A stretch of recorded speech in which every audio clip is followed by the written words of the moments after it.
Flight అంటే గుర్తుకొచ్చింది. ఒక సినిమాకి 10 lakhs రూపీస్ ఈయనకి ఇచ్చారు రెమ్యునరేషన్.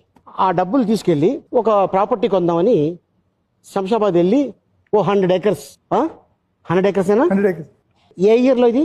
97 I think. 96, అప్పుడు 97. ఒక ఆయన తీసుకెళ్ళి నేను అప్పుడు ఇక్కడ బంజారా హిల్స్ లో ఒక ఫ్లాట్ తీసుకుంటామా లేదంటే ఈ ప్రాపర్టీ తీసుకుంటామని ఎవరు కన్ఫ్యూజన్ అని అక్కడ వెళ్ళాను అలీబాయ్. అక్కడ వెళ్తే నుంచిన చూడండి సార్ అక్కడ ఉంది కదా సార్. అవును, ఇక్కడ నుంచి 50 acres సార్. అమ్మో.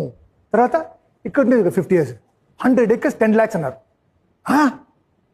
10 lakhs 100 acres.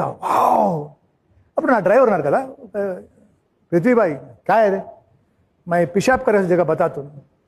कई को बताता है.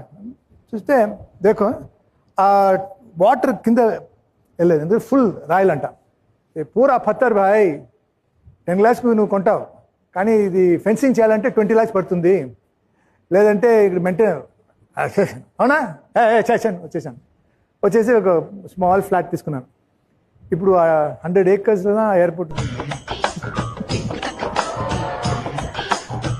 ఆ డ్రైవర్ని ఎందుకు తీసుకెళ్ళావు? వాడెందుకు పోసుకున్నాడు? వాడి వల్ల 100 ఎకరాలు పోయింది.